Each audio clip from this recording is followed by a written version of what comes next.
magtanong ako. Mr. Chair, ako po yung nagtatanong. Point of order. Hindi, teka muna. Pwede po sasagutin na lang ng resource person. Mali yung tanong mo eh. So, Mr. Chair, bakit mali po yung tanong ko?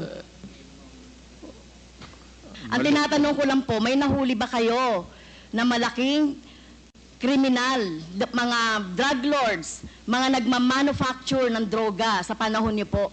Kasi ang nakita lang ng tao ay yung mga namatay na mga bata, na mga small time, na mga drug addicts, or mga pusher, etc.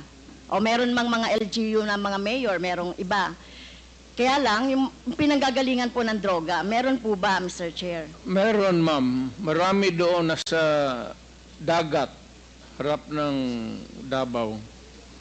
Yung iba naman dyan sa Mount Apo. Can you elaborate on that? Anong dagat at anong tapo?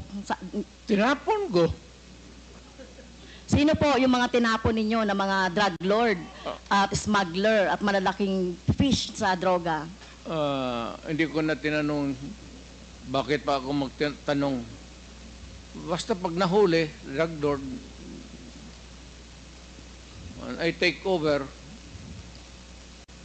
lagay ko sa bangka, pagdating doon sa dulo, talian ko yung kamay pati paa, tapos itapon ko.